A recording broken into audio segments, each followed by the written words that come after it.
అదిగోండి ఈ భూమి మీదకి మొట్టమొదటిగా వచ్చినటువంటి అర్చామూర్తి ఎవరు? శ్రీరంగ క్షేత్రంలో ఉన్నటువంటి రంగనాథుడు.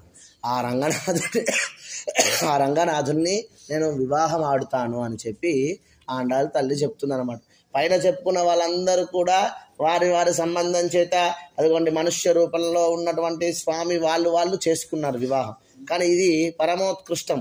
దీన్ని ఏమిటంటే అర్చామూర్తిగా ఉన్నటువంటి స్వామిని వివాహం ఆడడం అనమాట. అంత విశేషం అనమాట రేపు జరిగేటువంటి కళ్యాణ మహోత్సవం.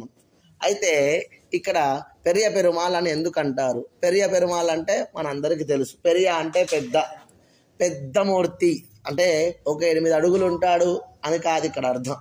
ఏంటి అర్థం అంటే అదిగోండి ఈ బ్రహ్మకు సాక్షాత్తుగా నారాయణుడు ఈ యొక్క సృష్టిని ప్రారంభం చేయడానికి ఆ బ్రహ్మకు ఇచ్చినటువంటి మూర్తి ఆ రంగనాథ స్వామి యొక్క పెరుమాళ్. అది ఆ బ్రహ్మ దగ్గర నుండి సూర్యవంశీకులకి అదిగోండి ఇక్ష్వాకు వంశీకులకి వెళ్తుంది. ఆ సూర్యవంశీకులు ఒక దిలీపుడు, రఘుమహారాజు ఇలా తిరుగుతూ వెళ్తూ అదిగోండి చివరన ఉన్నటువంటి రామచంద్ర స్వామి దగ్గరకు వస్తుంది. ఎప్పుడైతే రావణవధ అయిపోయిన తర్వాత రాముడు పట్టాభిషిక్తుడైన